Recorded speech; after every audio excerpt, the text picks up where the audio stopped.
কংগ্রেস আয়োজিত আজকের শিশু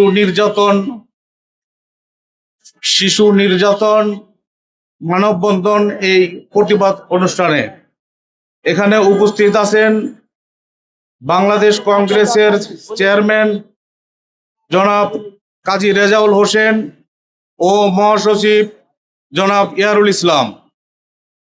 তো আমি এখানে সংক্ষেপে কিছু বলতে চাই। সেটা হচ্ছে স্কুল বিভিন্ন শিক্ষা প্রতিষ্ঠানে যে শিশু নির্যাতনের চলছে এই ব্যাপারে প্রতিবাদ। তো শিশু নির্যাতনের প্রতিবাদে সোচ্চার হওয়া এবং এর বিরুদ্ধে কার্যকর প্রতিরোধ গড়ে তোলা আমাদের নৈতিক দায়িত্ব।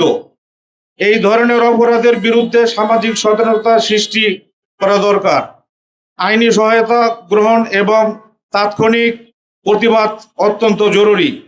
এখনো যদি এই কার্যকর ব্যবস্থা গ্রহণ করা না হয় তাহলে সামনে আরো ভয়াবহ অবস্থা তৈরি হবে। এই বলে আমি আমার বক্তব্য শেষ করছি। ধন্যবাদ। বাংলাদেশ কংগ্রেসের মূলনীতি সুস্থ ধারার রাজনীতি। আসসালামু আলাইকুম।